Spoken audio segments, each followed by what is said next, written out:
Greetings. I'm Ed Steinfeld, Director of the Watson Institute for International and Public Affairs. I'm so pleased to welcome you all today to this screening and webinar-based panel discussion of the really phenomenal documentary film, American Veteran. I just recommend it wholeheartedly.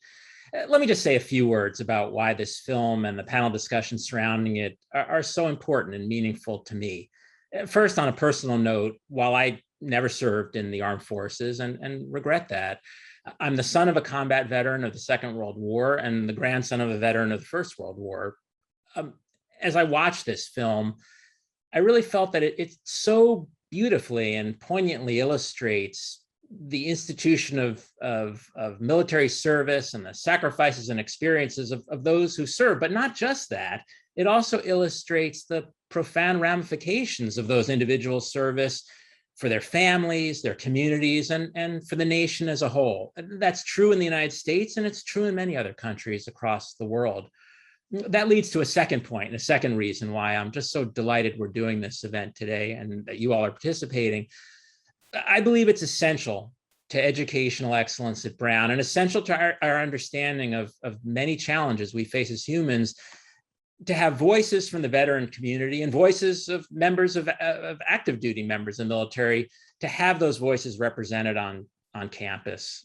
I'm delighted that today's event is co-sponsored with the Brown University Veterans Alumni Council.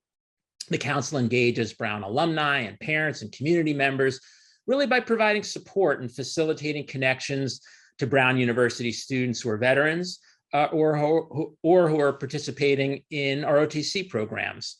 On a similar note, I'm really thrilled that the moderator of today's panel discussion is Lieutenant Colonel T.J. Shanks, who's a military fellow here at the Watson Institute. The presence of TJ and other fellows like him, it's so critical for our educational mission. Let me just mention by way of introduction that TJ is an active duty Air Force officer and a command pilot. He's flown more than 3,000 hours and 500 combat hours in the C-17 and C-21 aircraft, and he's participated in combat operations in Afghanistan, Iraq, Syria, and East Africa. I'm also delighted that one of the speakers on today's panel will be Katie Yedder, Brown class of 22. Katie, who's a student and a veteran, is a senior studying cognitive neuroscience and sociology. She served in the United States Marine Corps for 5 years as an F-35B aircraft safety equipment mechanic. She's currently the president of the Student Veteran Society and works as the peer advisor for veteran education. That's the PAVE program. She's the program coordinator and team leader in the Office of Military Affiliated Students. And there's a third reason why I'm so happy about today's event. The 30-minute screening of American Veteran that I'll introduce in just a moment, and the discussion afterward, it's all part of the Watson Institute's JFK Jr. documentary film initiative.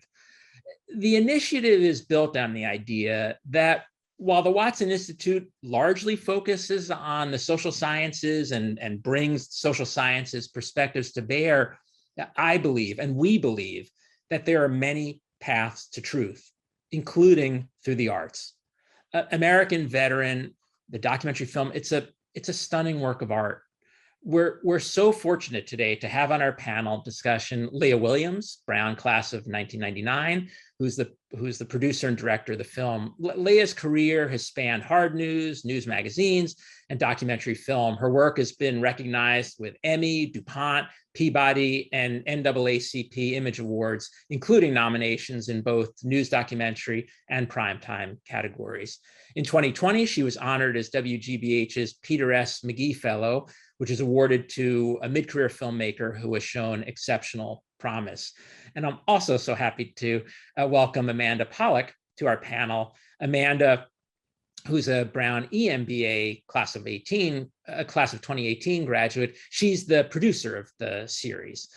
Amanda has been directing and producing acclaimed documentaries for over 2 decades, including over a dozen films for the national PBS series American Experience. I'm a huge fan.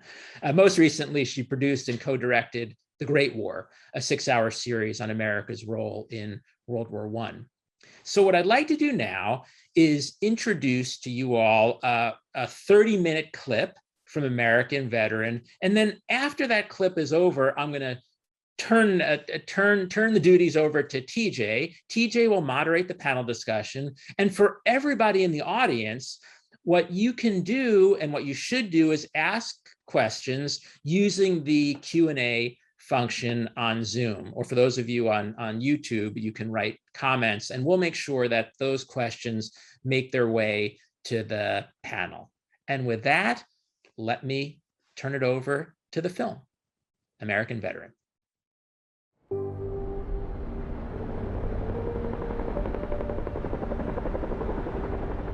There's a very special sensation in an aircraft.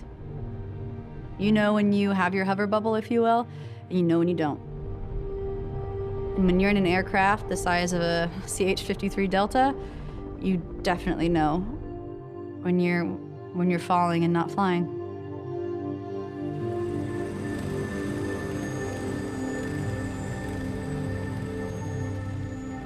After the helicopter hit the ground, I came to, and there's just chaos. I remember rolling my tongue around my mouth and there being nothing, grit. I couldn't breathe out of my nose. My leg was in an excruciating amount of pain. But I didn't realize the severity of it. I thought for sure I would get a few stitches and I'd go right back to it. And I think my first realization of you're going home was when my sergeant major and when my gunnery sergeant walked into this makeshift hospital in Camp Bastion, and they were both crying. They both just stood there and cried. And yeah, I knew it was over. I knew I was going home.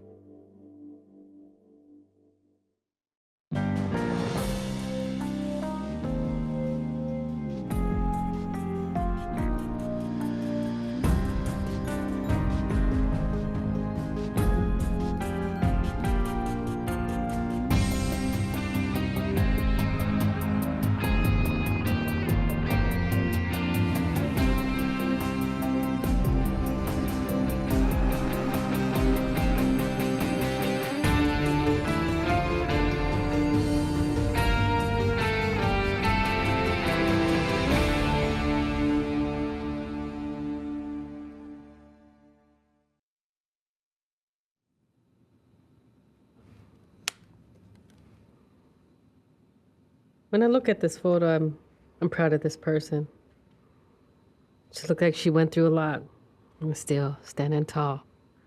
I'm still looking sharp.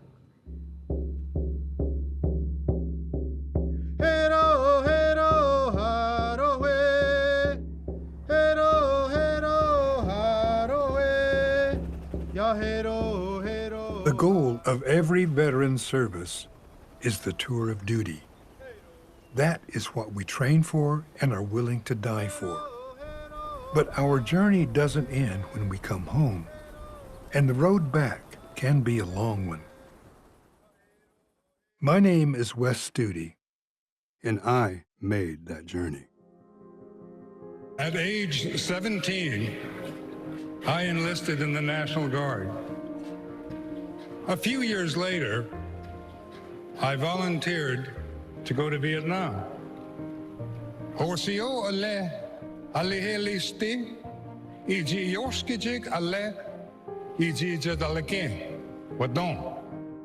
me, service was a way to test myself and confront the challenges of war. Today, I am an actor with a long Hollywood career. But when I got back in 1969, I couldn't imagine what path my life would take. Sometimes, leaving the military can mean asking lots of difficult questions about the country, about the wars we fight, about ourselves. Coming home has a way of changing your plans, of changing you.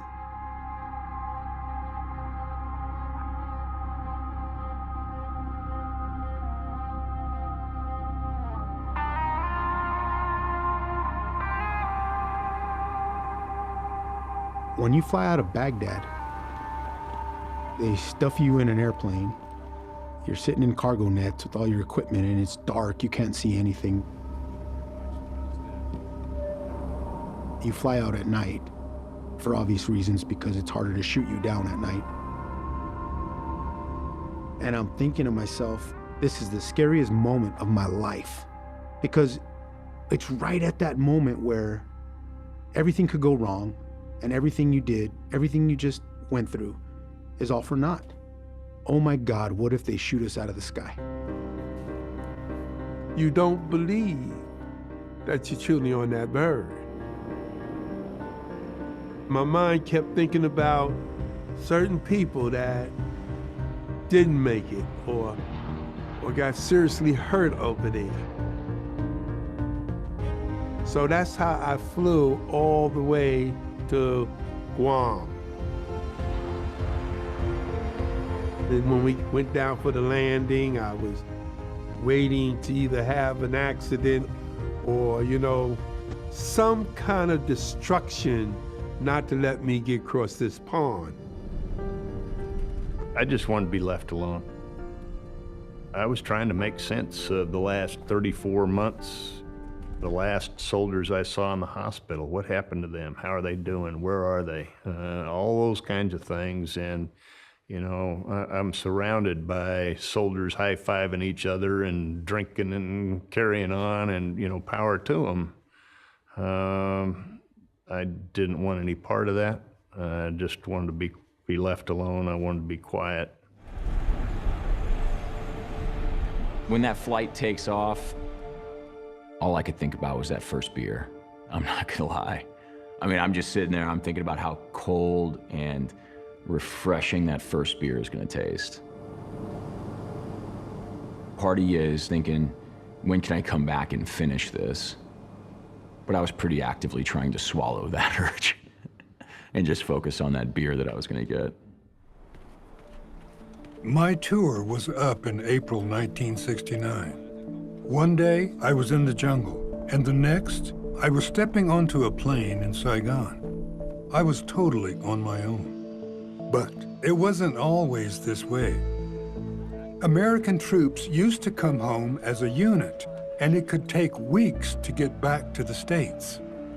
During the slow trip from France, World War I veteran Will Judy wrote in his diary that, "We talk much of comradeship in the coming civilian life.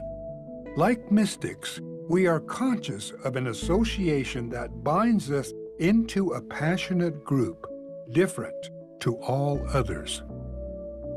Making the trip together gave those veterans time to process what they had experienced.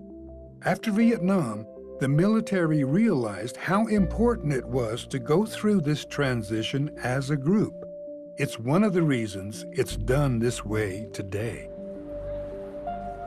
You have all these hundreds of Marines getting off these buses, and there's just this field full of family members.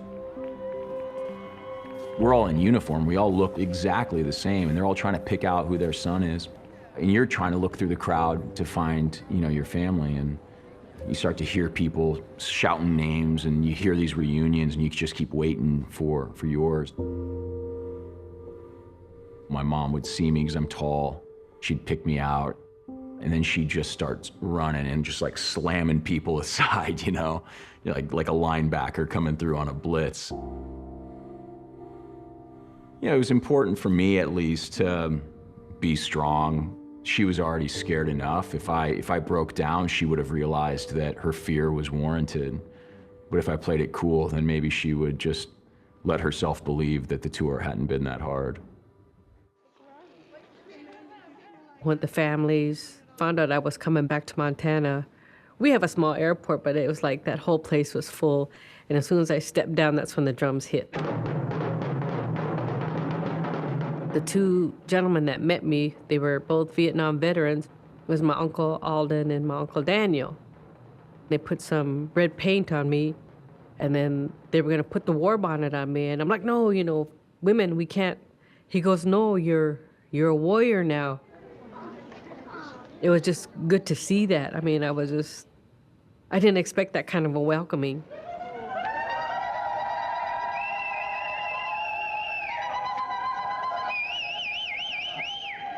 When I was going down the stairs, they were saying in my language that, we are very proud of her because of the fact that, she went into war. She came back to our people to be part of us again. And she's a different person.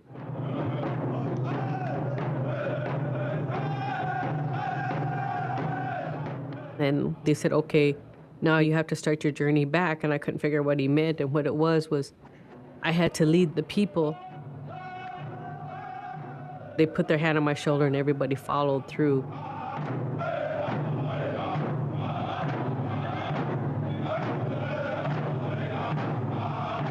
We just walked through the airport until the song was over. And they said, she's home now.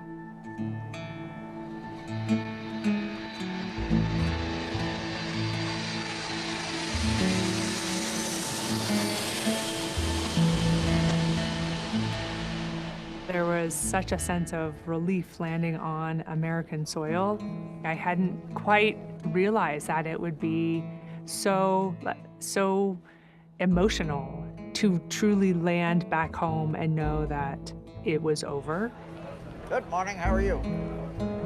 Well, welcome home. I remember our flight landing at 5 o'clock in the morning on like a Tuesday. And so for the folks in Maine to come out and be, essentially the first ones of the American community to say, welcome home, making a gesture that wasn't empty, it wasn't a platitude, it wasn't, a bumper sticker. Oh my gosh, I'm gonna tear up. It was really meaningful. Welcome to Bangor, dear. When I came back, I had a great plan to stay compartmentalized for as long as possible. I had hoped to just simply close the door on my whole deployment experience and move on to the next chapter of life.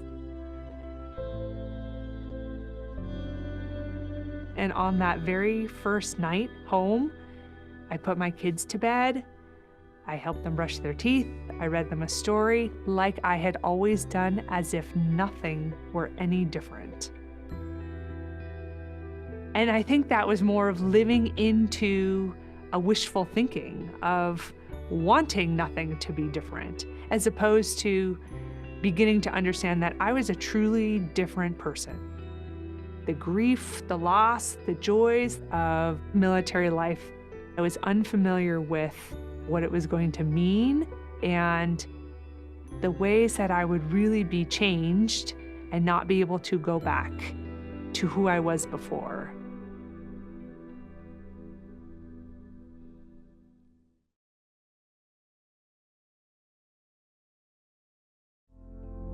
PTSD is a far more serious thing than I had thought, because I didn't know that I was afflicted by it that much. I know what it is now to suffer from PTSD. It was a horrific feeling. It never, ever goes away. I can remember driving down the road, and one of the songs came on that had been played over there a lot.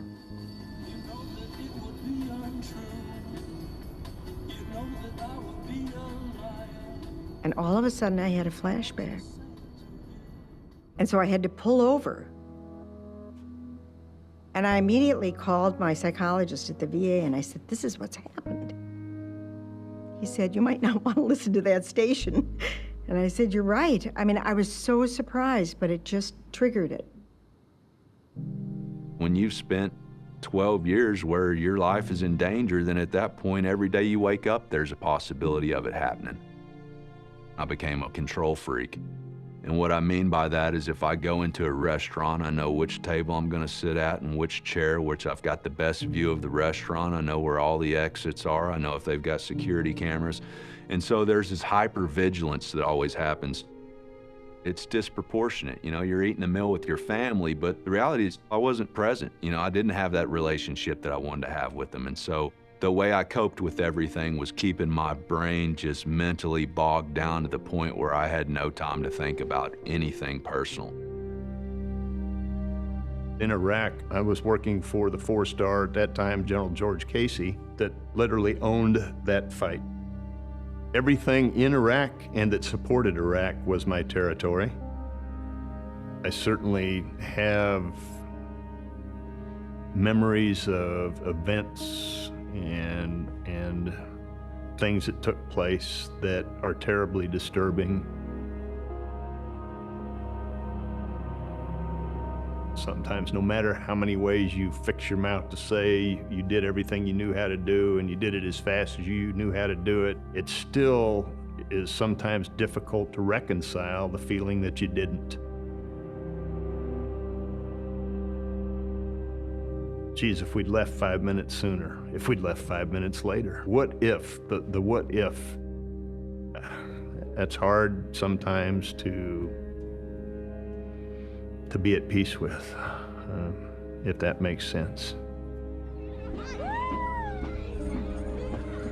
For me, I thought of those who I knew were dead, and I felt so guilty, survivor's guilt, because there's no rhyme and reason for why I came home and they didn't. I deployed out of my hometown, I came back to my hometown. I go to my hometown VA, so they take good care of me. And yet, I've been in a mental health hospital 3 times in 15 years. In your imagination, you're just gonna get out of the military and you're gonna put up the white picket fence and live happily ever after. And unfortunately, things creep out of your past that sometimes make that difficult. We were coming out of Kuwait up to Iraq, and Iraqi Republican guards that were in basic SUVs hopped out, shot at us with AK-47s and ran off. At that point, we were given the order to take the vehicle out. Rapid rate of fire, engage.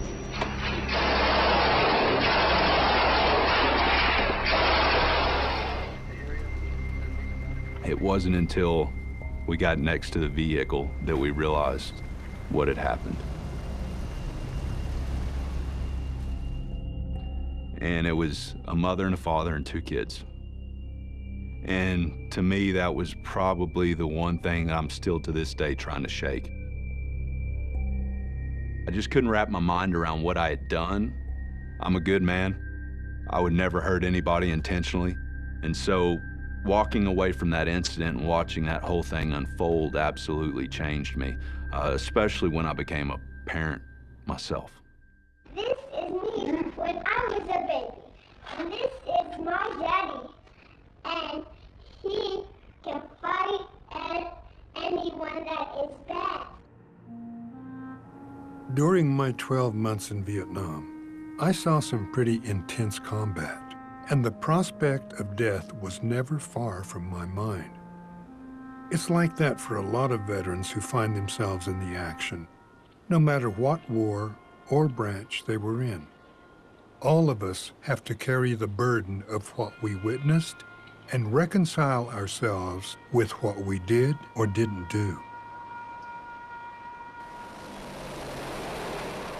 When you train for so long and you expect to do certain things, when those things happen, it's a rush. It is a feeling that I miss. It's a feeling that I try to experience again, and I often find myself in very dangerous situations just to match that feeling. Getting blacked out drunk, having unprotected sex, doing drugs. I'm scared that I'm like killing myself. I'm scared that I'm dying because all I want to do is just like crazy. When I came home, I felt like I was going crazy internally. I was really distant, and my kids sensed it. But then at the same time, I was really mean. I didn't want to show my frustrations or weakness in front of my mother and my children, so I moved up to the attic. There, I could cry alone. I could get mad alone. I could drink alone, and they wouldn't see where I wasn't the same. I can't tell you how many instances where they'd call me up and be like, "Oh, so-and-so got arrested for a DWI last night." Years later, so-and-so's addicted to drugs. Somebody took their life. Individuals that haven't been in combat don't understand there's no quick fix. At points you feel like the book is closed, your war is over, but then you realize like the war followed you home and you just can't get away from it, you know? You just can't escape it. I think the hardest part about being a veteran right now is the losses keep mounting. Clay Hunt and I had served together all 4 years. Clay was kind of my little brother. He was my partner in sniper school. The one thing in sniper school is you're never allowed to be farther than arm's length away from your partner, ever, at any point in time. And they drill this into you, this idea that you can only survive together. And then a couple years after we came back from our last tour, when Clay needed me most, I wasn't there, and he killed himself. And you'll have a lot of people tell you that there's nothing you could have done, it's not your fault. You know, I understand that those are rational thoughts, but, you know, I'm not gonna lie to myself. There's more I could have done. And, you know, some portion of Clay's death is on me. I wasn't arm's length.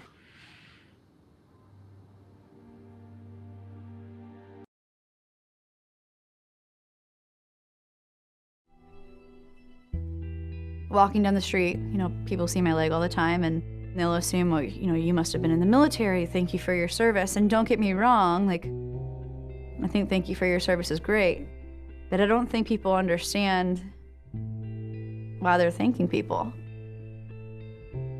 When someone says thank you for your service, I feel appreciative, but I feel that it only goes bumper sticker deep. People would say it just because it was a thing to do. I know some veterans have difficulty with the thank you for your service comments. I don't understand why.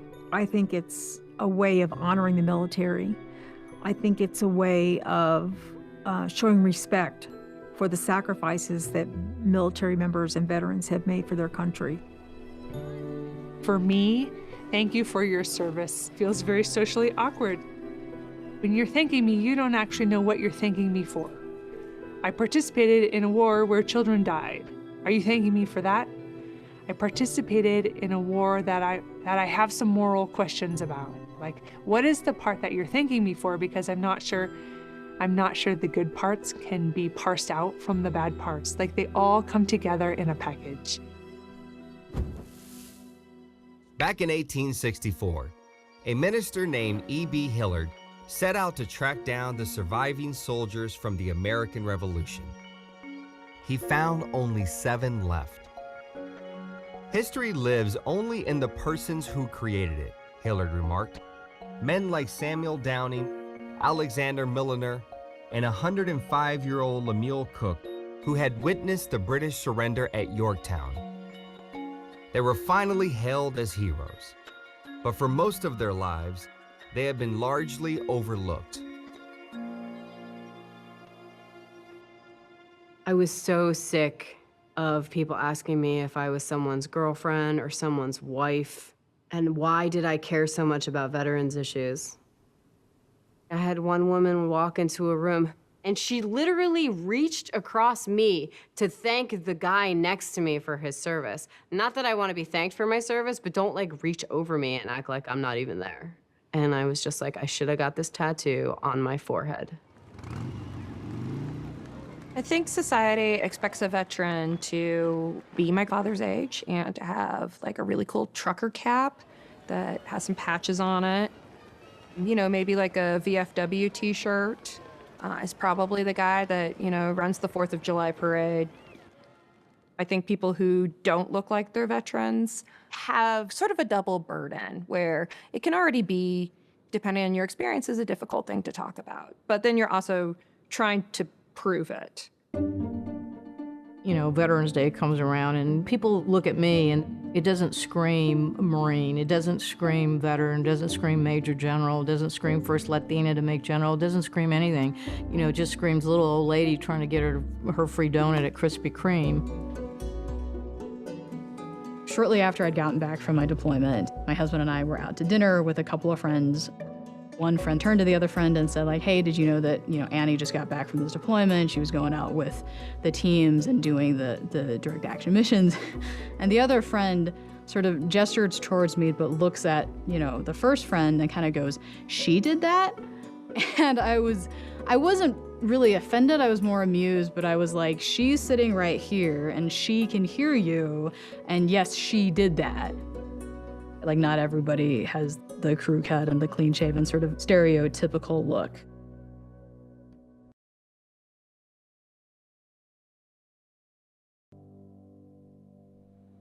Do I want to be seen as a veteran?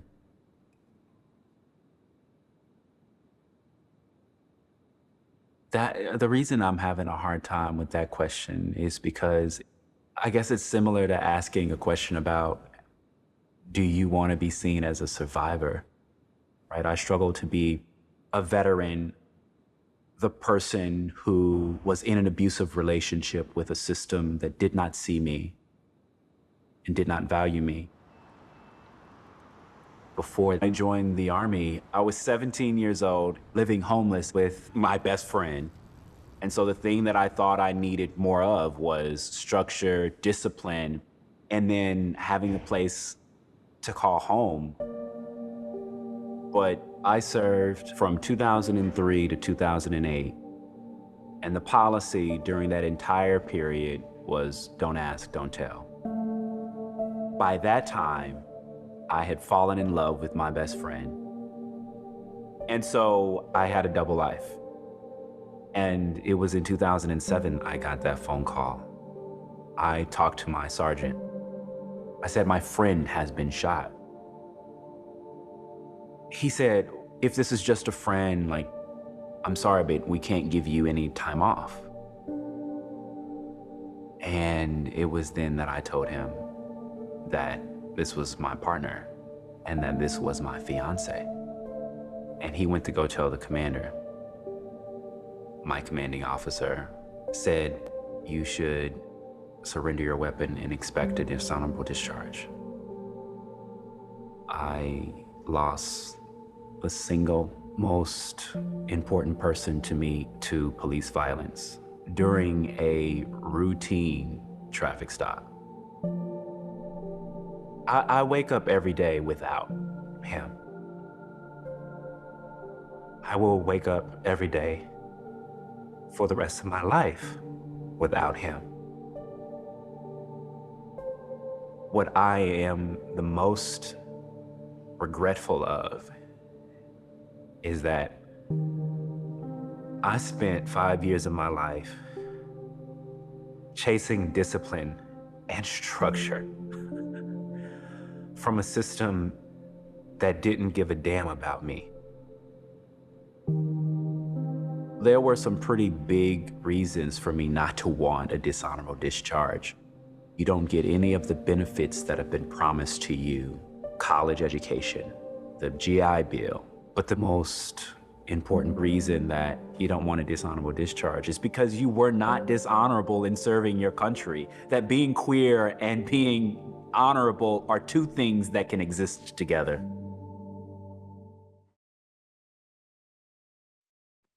That was very, very powerful. Good afternoon, everyone. Thank you all for being here. I'll echo Dr. Steinfeld's kind words, kind introduction, and also welcome on behalf of myself, Dr. Steinfeld, and the entire Watson Institute and Brown. Welcome Amanda and Leah and Katie. We really appreciate having you here, having your voices heard, like we talked about, and sharing your thoughts on the panel today. Also want to welcome everybody joining us online. We appreciate it. We've got a great crowd of folks joining us online.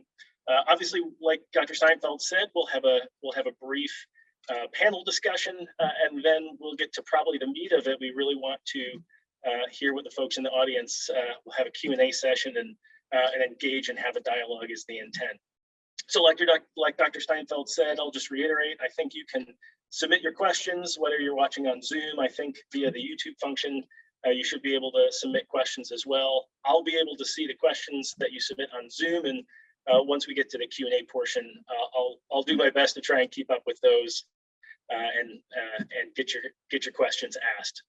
So what we'll do, obviously this is a wonderful work, a powerful piece.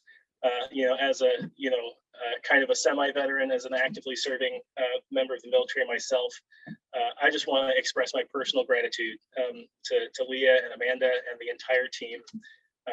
It's fantastic work that you've put together here, and it's very much appreciated, I know, by the veteran community. So what I'll do is, Amanda, if it works, we'll start with you. Like I said, this is such a powerful work, and we're so thankful for all of the work and diligence and care that went into it, and that much is obvious. But I understand this isn't your first time tackling very challenging topics of combat and warfare. And like Dr. Steinfeld said, you co-directed the Great War, which was very focused on World War I. And I was curious if you could walk us through how your experience making the Great War, or even any of your other projects, influenced or inspired your work on American Veteran. Yeah, well, first of all, just thanks for having us here today. It's really a pleasure, and it's great to have the series out and being seen by so many people. So we're thrilled to be here. And yes, the project that I had done right before this was a 6-hour series that looked at America's role in World War I.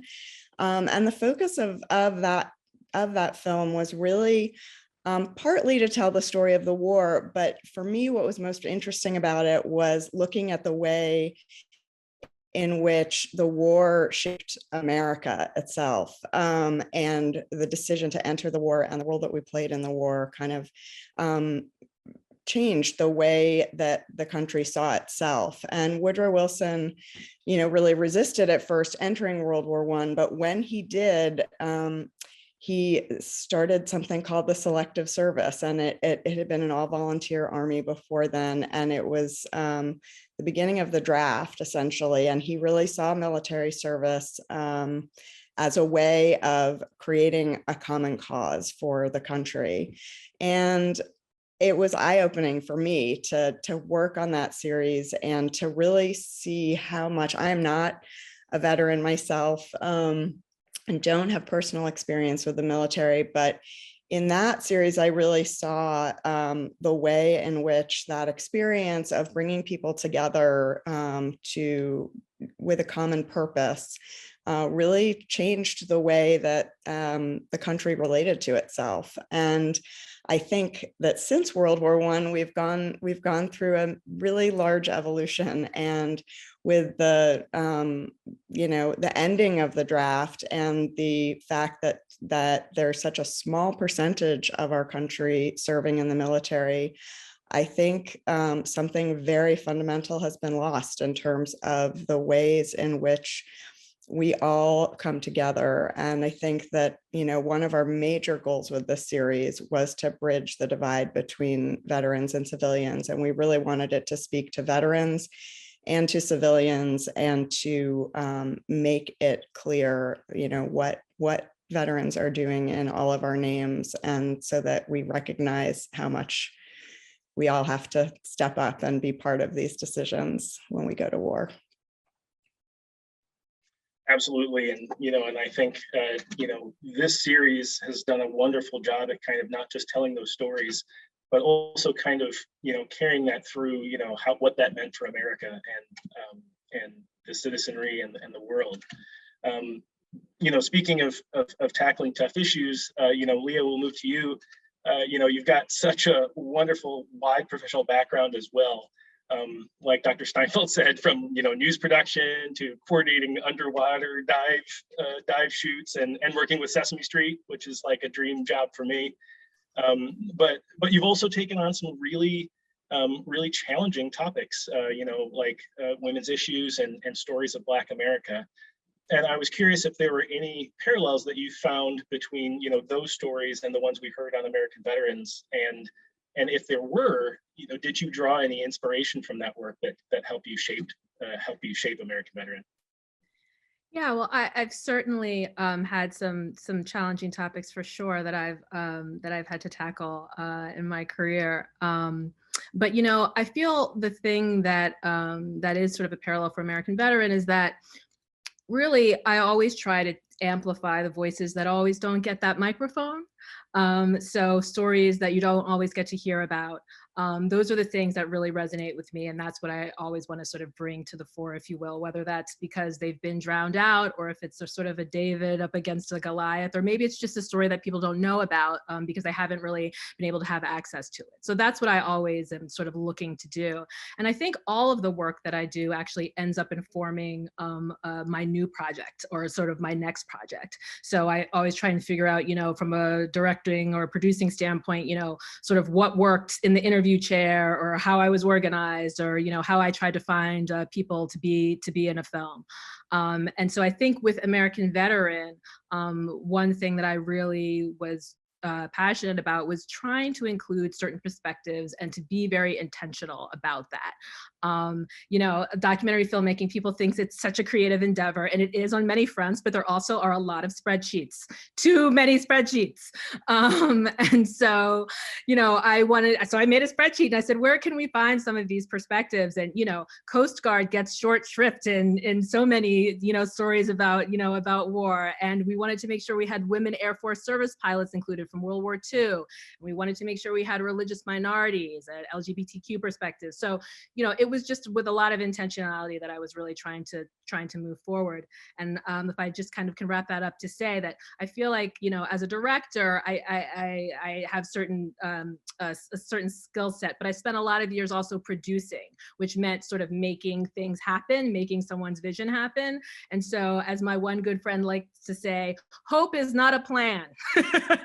And so I've always been trying to be like, okay, what's the plan here? How do we make this happen? And then obviously as a director, you have to be flexible enough to, you know, to pivot, you know, when things don't go according to plan. But it was really important to me to have different voices, to be very intentional about that. And, you know, I'm just hoping that people feel representative, that many veterans feel represented in the series. Absolutely, and you'll be glad to know that is a cardinal sin in the military planning world as well. Is if you avoid using the word hope at all costs if it involves a plan. It's okay to hope, just don't plan on it. But you know, and that's a fantastic point too. And speaking of, you know, amplifying voices, you know, I can't wait to hear from Katie and get her thoughts. You know, obviously a lot of this particular episode was about transitions, about you know, transitions home, transition into a different way of life, and transitions in some cases into different people. You know, Katie, I've heard you talk very briefly before about, you know, your transition, which was kind of unusually rapid from, you know, from your Marine Corps life, and I believe you were even overseas. I think you were in Japan, you know, and within a matter of days, you were, you know, here in Little Rhodey as one of our outstanding students here at Brown. You know, I was curious if you could talk a little bit about, you know, what that transition was like for you and some of the things you experienced and felt, you know, leaving the Corps. I know you never actually technically leave the Corps, but, you know, transitioning into civilian life and here in the Brown community. Absolutely. Thank you. Yeah, so I had about a month between transitioning out of the military, leaving Japan, and then starting at Brown. So it was a very, very rapid transition. And when I started at Brown, I believe there were 12 of us in the veteran population. So it was very small, very intimate, which, you know, looking back on was honestly probably better for me because my shop, seat shop, as we call it, it was 12 people. So it almost felt like I was kind of continuing this small family tradition.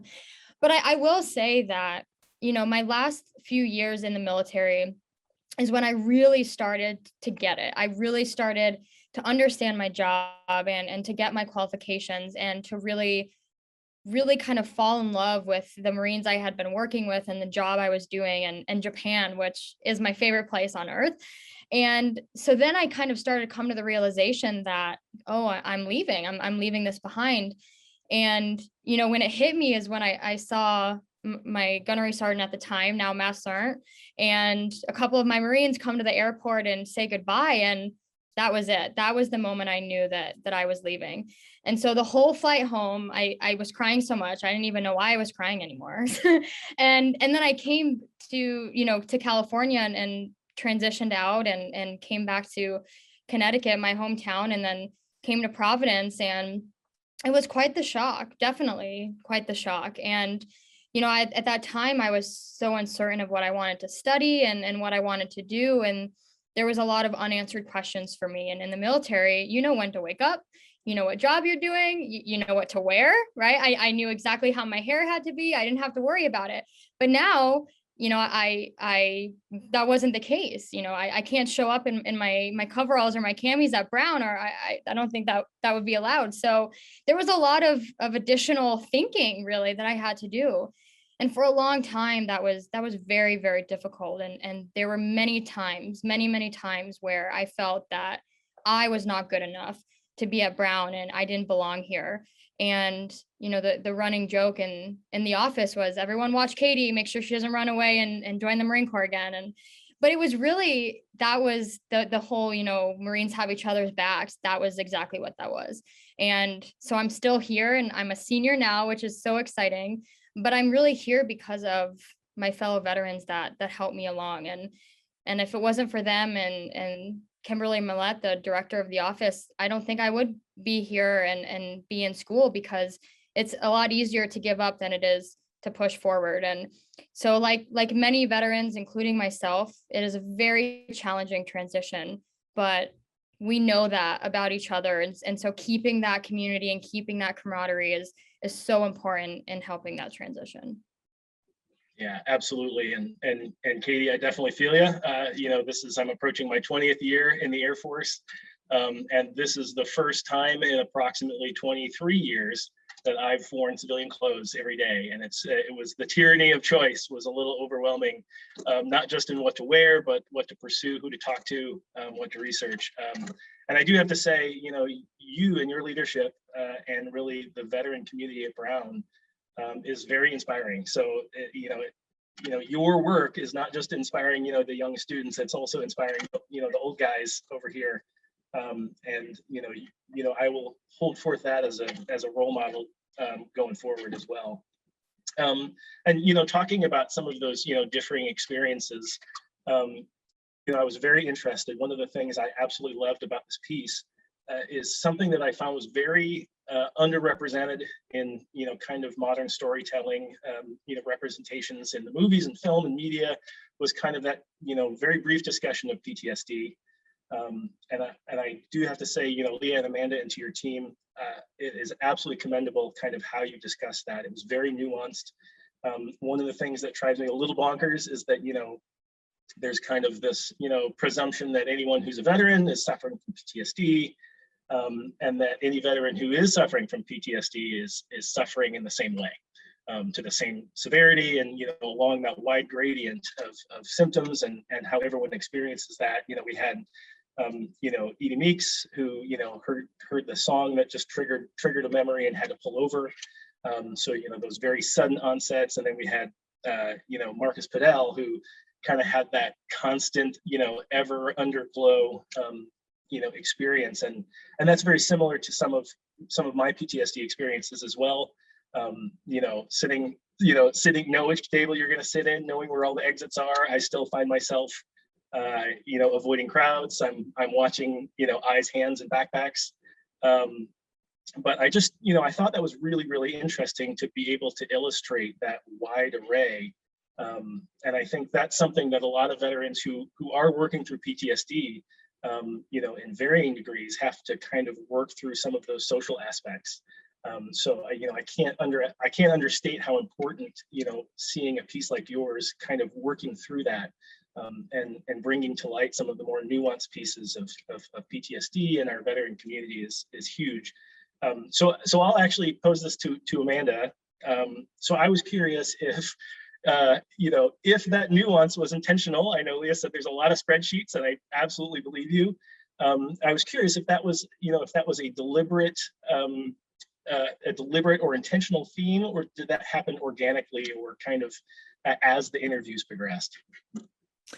Yes. Well, we did nearly 50 interviews for the series, and the interviews often lasted about 4 hours long.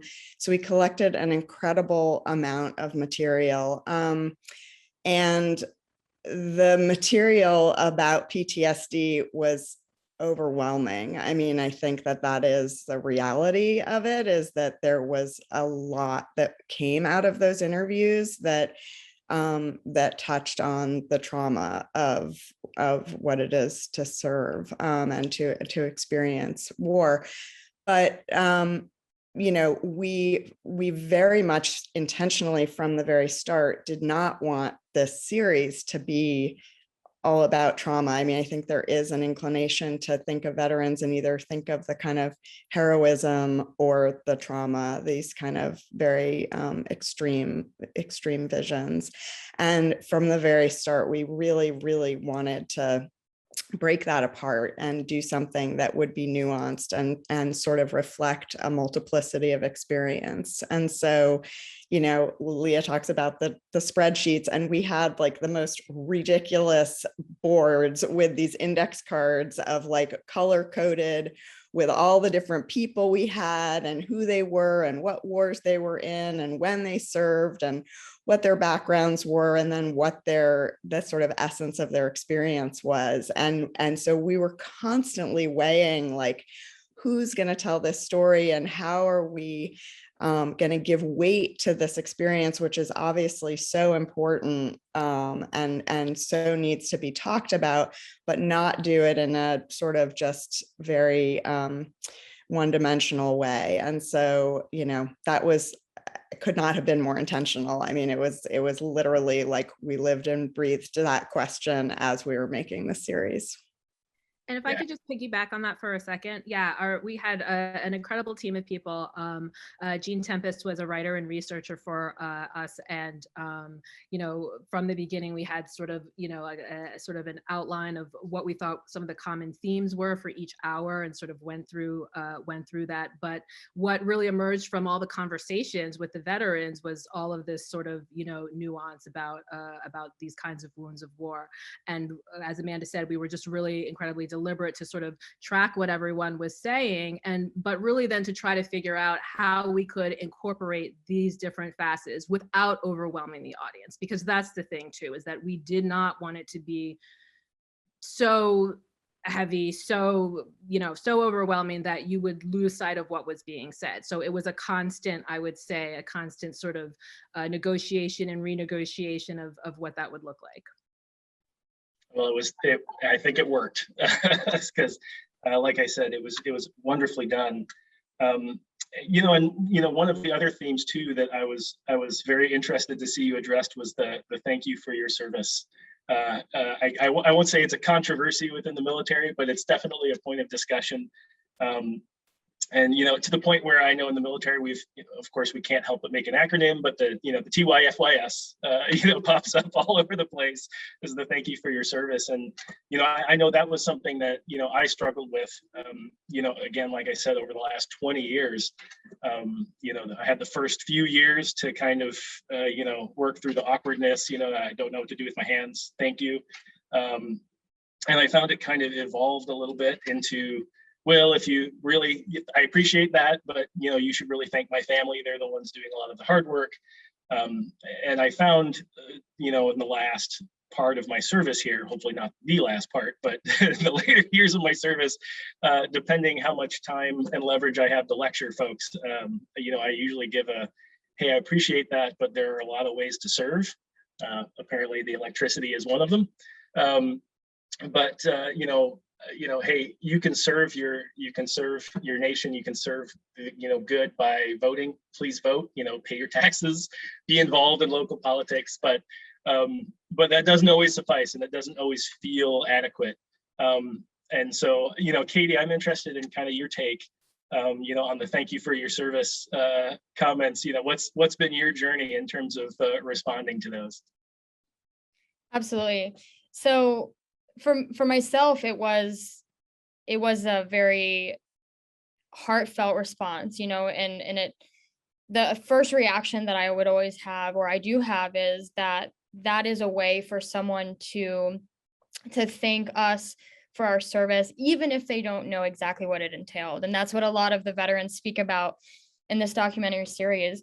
And, for myself, the years that I joined, and I was with the F-35, so it was a new platform at the time, I wasn't involved in the Iraq and Afghanistan war like some of the fellow veterans that I had served with. And so for a while, I would hear that, and I didn't want to say you're welcome. I mean, I didn't know what to say because I felt as though I did not contribute to the potential that I had wanted to when I originally enlisted in the military. And so for a while, I had to think of a response. And I finally told myself that the best thing I can do is say thank you, that they're taking the time to thank me and to thank us. But I will say that, my fear with the thank you for your service is that it's not a conversation starter, but is in fact a conversation ender. And I think society has accepted the thank you for your service as being, politically correct to say to someone who has served. And I think instead it's about asking the story. I always tell people that when you see a man or a woman in a diner with the old Marine Corps hat on or the Army veteran hat, ask them their experience, ask them to share their story, because we all have such a unique and important story to share. And for a lot of us, that means so much more than having someone thank us for the service. And, in addition to that, I think it's so important for individuals who feel thankful, truly, genuinely feel thankful, to find ways to help the veteran population and the veteran community. And, I think a big part of that is to look at resources that are available. And we mentioned transitions being so difficult for all of veterans, no matter how long you've served, you can serve 20 years and you get out and you could become an academic professional or another professional. And it's not the same. It really just is not the same. And so everyone goes through this transition and has this anxiety and this fear of this unknown, and this unknown of whether we will be successful outside of the military. And so looking at ways that we can foster that, we can bridge the civil military divide by looking at what it is that veterans truly need during this transition means so much more and goes so beyond just the simple thank you for your service. Absolutely, yeah. And like I said, it always depends on how much time I have to lecture them. But yeah, I absolutely agree. It's, hey, let's sit down. Let's talk about things you can do. If you really, feel that way. But again, it's interesting, and you even saw it just in this excerpt of, they're kind of very strong emotions. Some people feel, hey, this is a bumper sticker. And like you said, this is a conversation stopper, and some people say, hey, they're just trying to be kind and express themselves, on an uncomfortable or awkward topic. So yeah, I agree with Katie. I tend not to disparage people who are, going out of their way to try and say something kind. It's, not usually, it's not usually, badly intended. But I do think Katie's absolutely right. It's a good avenue for a discussion and for education and engagement.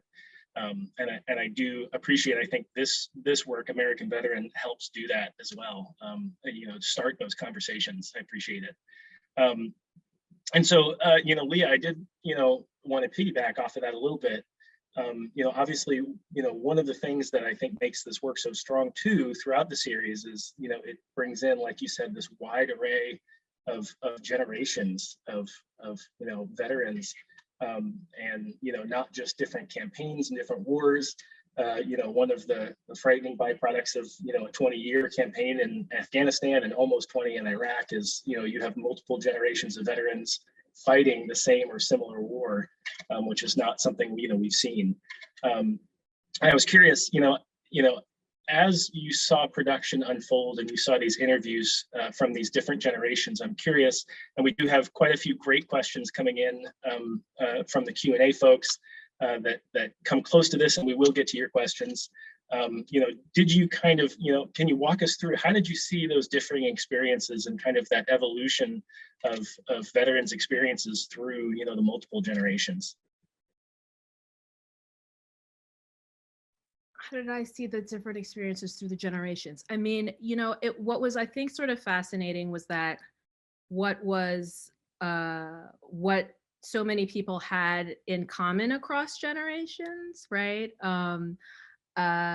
Even though obviously there were differences. If I back up a second here, you know, and speaking a little bit to the differences, piggybacking off of a thank you for your service, you know, someone who served in Afghanistan has a different feeling about that from someone who came out of Vietnam, where there was, you know, where the thank you for your service was not happening, right? So that all of that sort of came out of what, you know, the reception, largely that came out of Vietnam. But there were so many commonalities, I would say, across the generations. And, you know, even our veterans themselves spoke to that. You know, Shoshana Johnson was a prisoner of war, you know, in Iraq, and you know, there were prisoner of war from World War II, and she's, you know, she can have a conversation with that person in a way that no two other people can have a conversation, right? And I feel just like there were so many kind of commonalities across time through experience, right? Even though,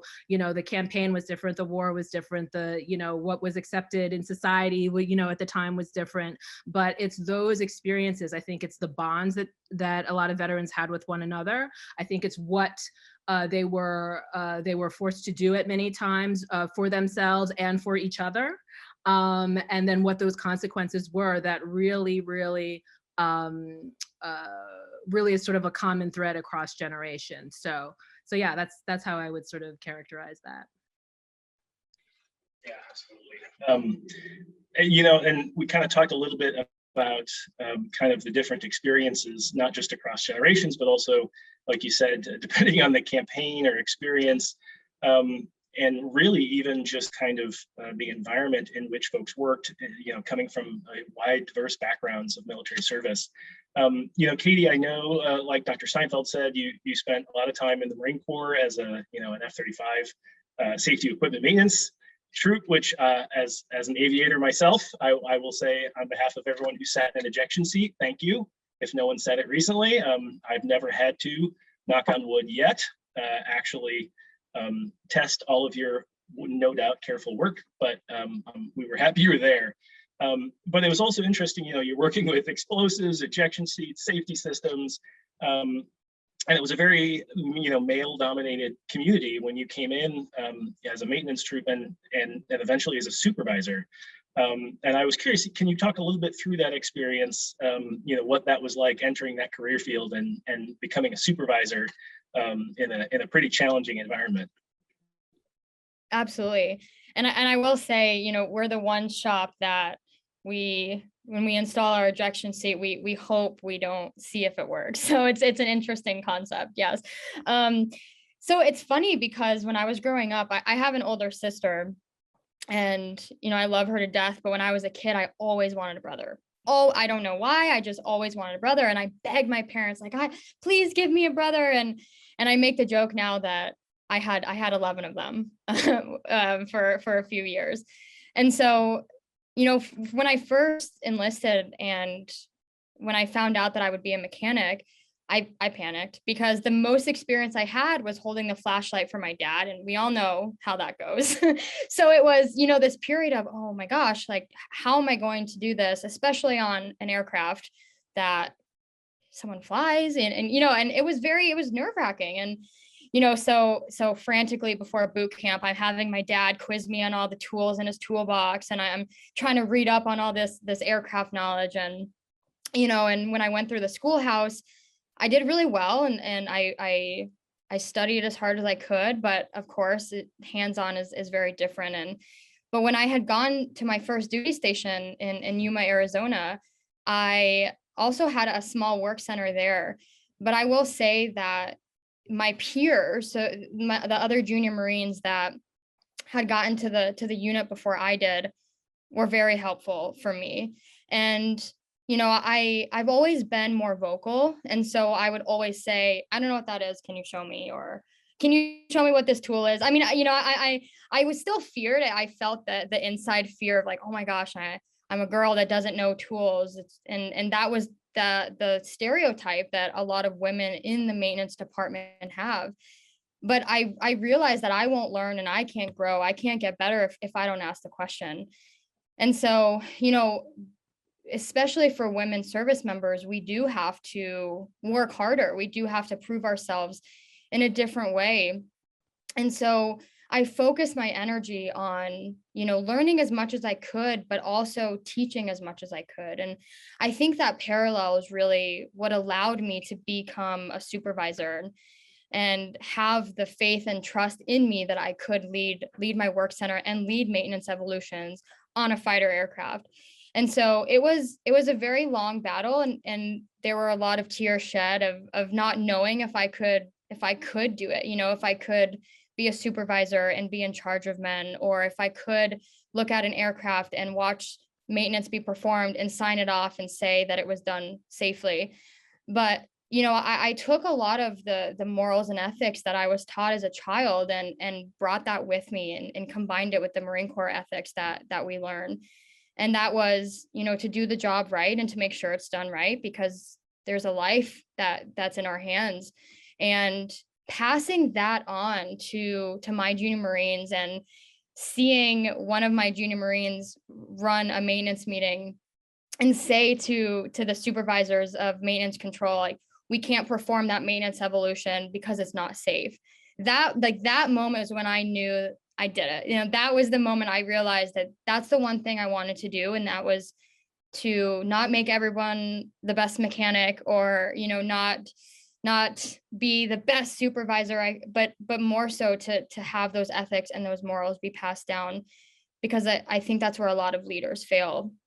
And so, when I had gotten in that position and I had Marines coming to me, then I realized that that's when I had made it. That was my moment. And I'm so grateful that I was able to get there. And, I think for other women, especially those in the maintenance field or in ground side, it is challenging. We wear the same uniform, we wear the same patch, we have the same rank, if not higher, but we still have this expectation that we're going to fail. And so that's something that I want to change. And I want women to feel powerful. I mean, we have this uniform and we represent the American flag, we represent the American people, and we get to serve alongside with others that we know will have our backs. And so using that as kind of fuel for the fire, and using that as, I'm going to prove every single male in this field that I can be better than them, is the mentality that I developed. And it actually worked out in my favor, because I made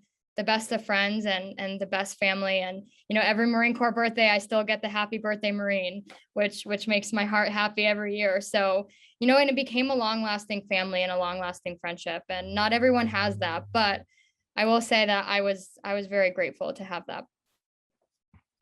Yeah, no, and I totally agree. I mean, obviously the military community and their families face so many challenges. But I always say there's one thing that the military community gets that very few other groups get, and it's that sense of togetherness, that sense of camaraderie. It's tough pulling your family up by the roots and moving them around the world, around the country. But we know as soon as we get there, there's kind of this ready-made group of folks ready to support you. And that means so much, whether it's your team or the other families.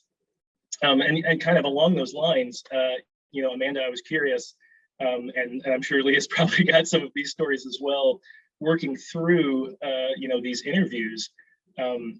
You kind of already alluded to this a little bit, but I can't help but feeling, especially, there was certain degree of therapy happening through some of these interviews as well. Very briefly, and we'll wrap up the panel here in just a little bit, but I was curious if you could talk a little bit through, did you at any point start to feel like you were, 30% production director and maybe 70% therapist, and kind of did this work affect you personally as you were working through these interviews? That's actually a question you should be asking Leah, because she was the one conducting the majority of the interviews, and I know what she's going to say, but go for it. No, it was an incredible experience. It was definitely an honor. And contrary to what my friends may say, I am no way qualified to work as a therapist. Please, no one should come to me in that capacity. But where I will say is where the director hat really sort of overlaps is really just the ability to listen and to make people feel comfortable enough to open up. And I'll be honest, there were some veterans that were highly skeptical, and rightfully so, of, of speaking to us and being vulnerable. One veteran in particular, Jeff Mellinger, who was a command sergeant major and had a 39-year career in the service, he was waiting for me. We had, initial phone calls before we sat down in front of the camera, and he was waiting for me to ask the question, have you ever killed anyone? So that he could end the conversation.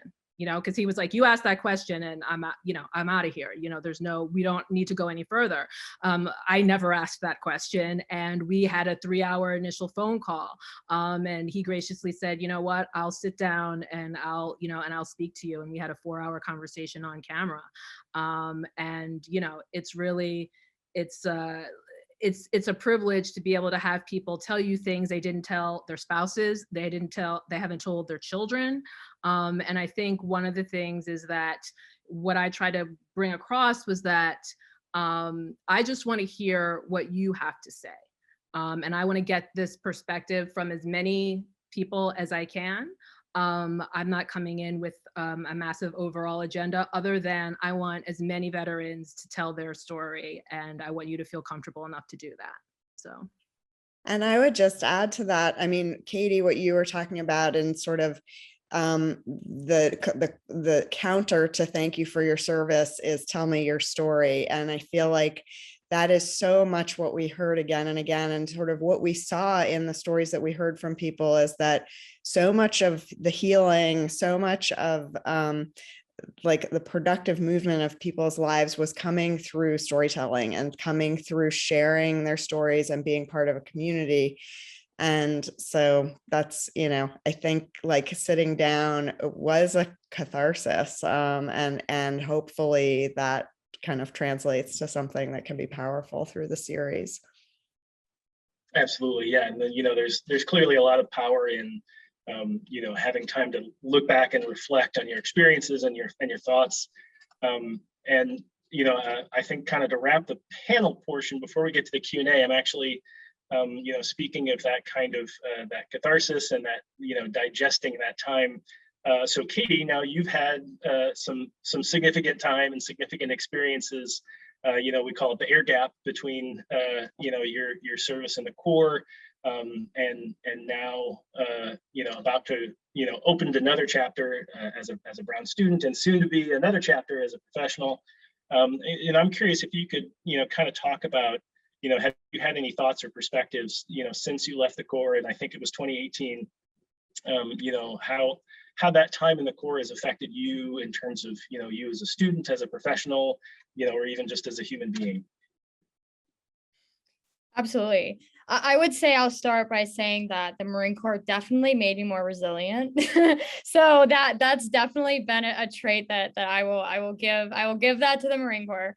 But I think my time in service was there of course were up and downs, but there was a sense of purpose. There was a sense of duty, and we all felt it. And that allowed me to see the good in the bad. And of course, sir, this, and every Marine knows this for sure too, but that you kind of always expect the worst, right? So when something slightly better happens, it's great news.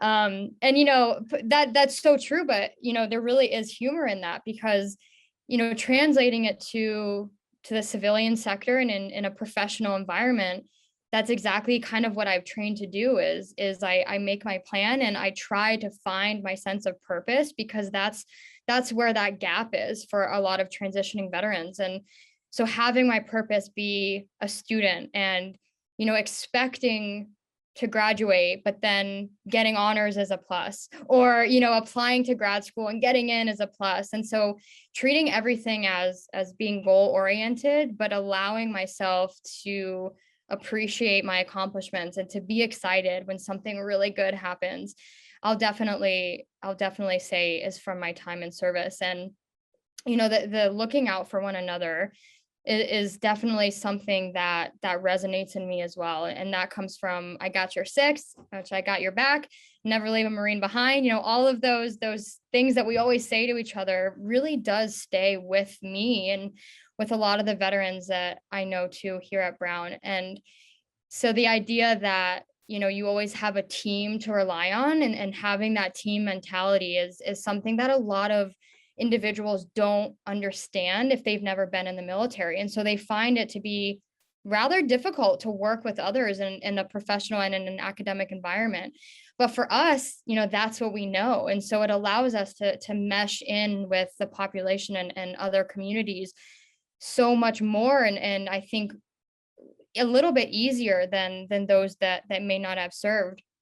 And so, you know, I take those lessons with me, and I remind myself all the time of them, and I use the struggles that I've overcome to also remind myself that there's always that light at the end of the tunnel. And you know, you'll always have a sense of purpose if you know that you're doing the right thing and you're exactly where you want to be. And I think just reminding myself of that and reminding others is exactly what we do, you know, at 2 a.m. on night crew in our shop in the Marine Corps, but is also something we do here in the academic world. Absolutely. Well, it's definitely served you well as you're getting ready to graduate and finish that thesis. So I'd like to transition now to the kind of the Q&A portion. Like I said, there have been some amazing questions coming in. Thank you to everyone who submitted a question. I'll try and get to as many as we can in the time that we have left. I thought one that was very interesting. So John Kelsey wrote, you know, all of these men and women who were depicted in this episode were in combat.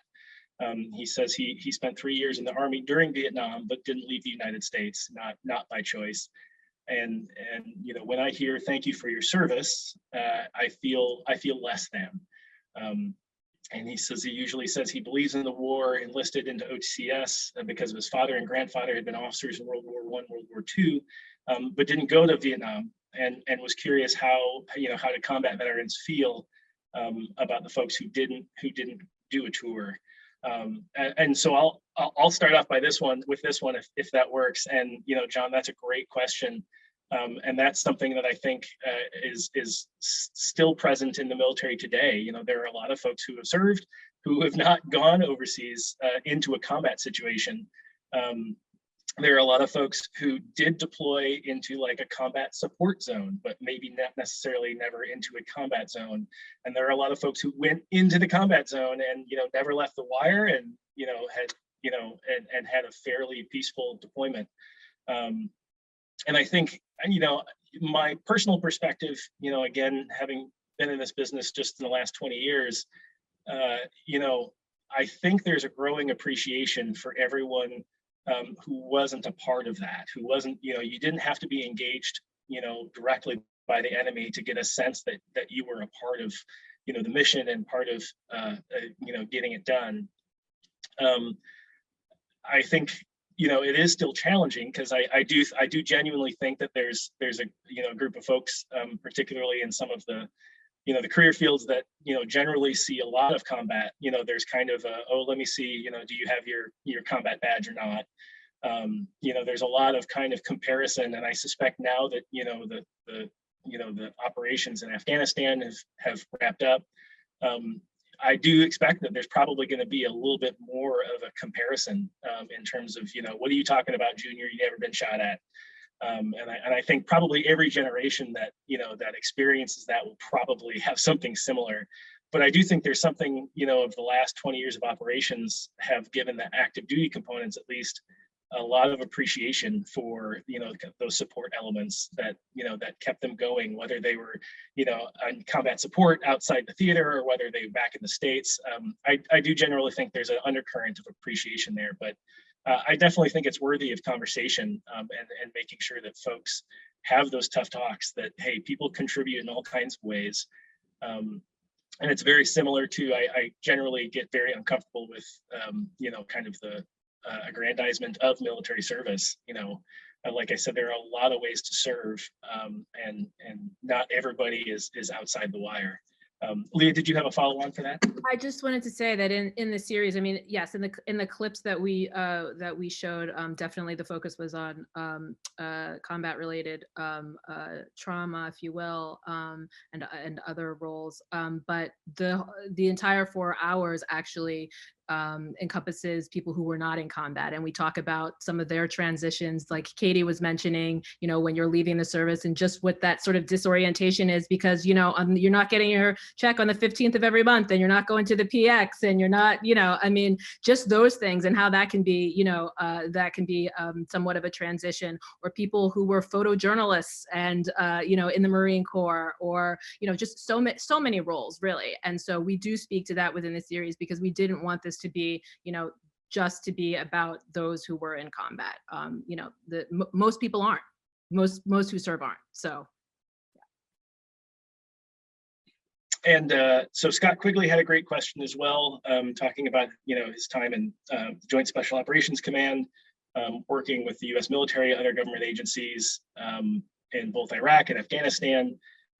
He was very privileged to have been a part of that. And, you know, it's interesting, he says he was looking back on his service and very positive feelings as a whole. You know, and talking about that manifestation, the PTSD, and we heard that a little bit in some of the interviews in terms of the, you know, missing the adrenaline, kind of not necessarily even just kind of that adrenaline of, you know, direct engagement combat, but even just, you know, like a couple of folks said, being able to do what you've been training to do is a remarkable experience. And through, you know, this episode and several of the others, I'm curious if you saw an undercurrent of that. I expect that's probably one of those themes that bridged a few generations. And I'm curious to see, obviously I've got a lot of exposure with Iraq and Afghanistan veterans.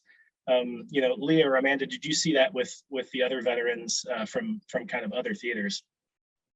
Yeah, absolutely. I mean, I think really across the board, something that people talked about pretty consistently was that sense of purpose. And I feel like I'm hearing it from you, Katie, as well. Like, I don't think it just has to be about combat or being in a war. Actually, I think it's being part of a community with a real sense of purpose. And we definitely heard it again and again. I mean, I think the oldest veteran that we interviewed, a guy named Edward Field, who flew in World War II, and he talks about the excitement of it and just like what a thrill it was to be doing what he was doing, and how he kind of couldn't walk away from it. So I think that was just very much of a consistent thread.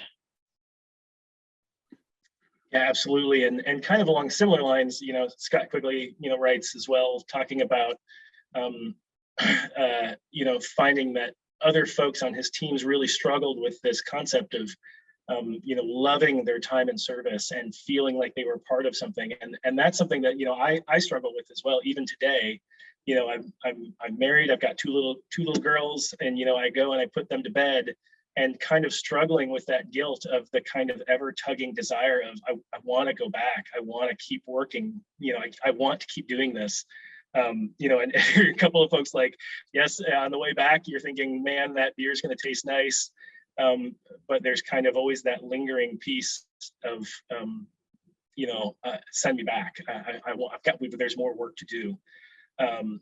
And so I think Scott's point is very interesting, that, you know, that's what he's seen, is that a lot of folks who've experienced that, and not even just combat, just service, that, you know, they feel this ever-present guilt of wanting to leave this, you know, this remarkable place that they have, and wanting to go back to be part of that team or part of that mission. I guess, you know, this is a good one for Katie. You know, do you kind of feel that nagging pull? I know you kind of joked about make sure Katie didn't go re-enlist, but you know, how do you channel that energy or that feeling, or even guilt, if you've got it? Absolutely. Yeah. So I do have that feeling. And I think a lot of it does stem from this feeling that I didn't accomplish everything that I wanted to while I was in the military. And, you know, when I first enlisted, I had originally in my mind had decided that I wanted to be a pilot. at some point, but wanted to have enlisted experience first. And yes, exactly. It just so happened to be that I was an aircraft mechanic, so it worked out kind of perfectly, I guess. But I have that in my head still to this day. I'm always looking at the age requirement, like, okay, I have 6 years, I have 4 years, and I do always think about it every day. And I think for me, what I have to remember is that, the service that I did was what I needed to do at that time and contributed at that time. And so reminding myself that I did accomplish what I needed to accomplish and that I'm accomplishing what I need to accomplish now in my professional life is what's keeping me on track. And knowing that the military's there and that I have the option to go back to it. But first I need to work on myself. I need to get my degree. I need to get the experience that I need. And I want to be 110% sure that my next career move is exactly what I want it to be. And it's not running away from something. My dad always says, run towards something, never away from something. And so I remind myself of that if, I do have this urge to go back in, but that's why I try and help veterans now. And my thesis project looking at helping formerly incarcerated veterans is something that I want to do now to help and to continue serving. And so it's a battle. I mean, every day it's a constant struggle of running to the recruiter or, going back and doing my homework. But just this idea that I know that I'm in the right place and the military will be there, and to focus on myself and to get through what I'm doing now is just a reminder that, we all have to do to know that we're in the right place and doing what we're supposed to be doing. And if I can just say one quick thing is that, when we, and talking about the idea of purpose and sort of mission, the fourth episode and final episode really focuses on people finding essentially a new mission or a new way to serve, right? And that can be from something like local politics, could be through service organizations, starting their own sort of organizations, and disaster relief. I mean, it runs the gamut. One veteran started helping other veterans by helping them tell their stories and doing writing workshops. So, I mean, there are 1,000,001 ways to basically serve in other contexts. And what we found was that a lot of veterans wanted to do that and wanted to create new missions for themselves, if you will. So that was something that was just really wonderful for us to document. That's fantastic. And unfortunately, we're starting to run out of time. I think we've got time for one more question. There's a huge, awesome list of questions for folks. So I apologize if we didn't get to you, but so I thought this is a great way to wrap it up. So Anthony Lee writes, he found the series so moving. Question for Leah and Amanda: is there one story? I think we got time to do one for each of you. One story that really impacted you and will stay with you throughout the series.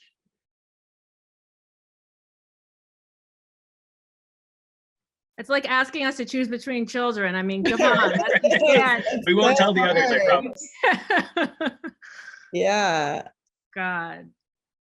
I mean, I was I'm going to cop out a little bit because I'm not going to name one person, but I will just say that I was really profoundly affected by talking to all of these people in the way in which it just gave me an understanding of what service means to people. And it really made me feel like we need something that engages everybody in some sort of project, like whether it's military service or just some sort of service to our country that unites people. Because really across the board, every single person that we spoke to, whether they ultimately had a positive experience, or many people we did talk to who had really profoundly challenging experiences with the military, but nonetheless, like, this was an experience that made them who they are and affected the way in which they engage with the world around them. And I hear it from you, Katie, like it just feels totally universal. And so that really touched me. Yeah, I'm gonna have to cop out as well and echo Amanda here. I mean, I think really what I got from everyone was that, we all rise and fall based on what we do with each other, the responsibility we have to each other as citizens, really. And that's an ethos I feel like that was, really clear in terms of military, in terms of bonds. And I would like that to be, translated to all citizens, right? To have this understanding of not just what we're asking military or active military to do, or how we participate in the democratic process, making our opinions known, but also how we care for veterans, when they do return and when they do come back. And it's really my hope that we can all recognize this responsibility we have to one another, not as just citizens of the country, but really citizens of the world. So that's what I got from our veterans. No, that's a good answer. And that's a perfect note to kind of wrap the panel today. Again, I apologize for everyone in the Q&A. You had great questions. Obviously, I think we could all talk about this all night, but I know everyone probably needs to go get supper at some point. Leah, Amanda, and Katie, thank you so much for being here. Huge thanks to the Watson Institute and Dr. Steinfeld and Ellen White and the whole team for putting this together. This is fantastic. For those of you who haven't gotten the chance to go to PBS, go watch this series. It is absolutely fantastic. Veteran or not, I think everybody benefits from having seen it. I know I did. So thank you all of our panelists. Thank you everyone who joined us today. Have a wonderful, safe evening, and hopefully we'll talk together again soon. Thank you very much. Thank you so much. Thank you.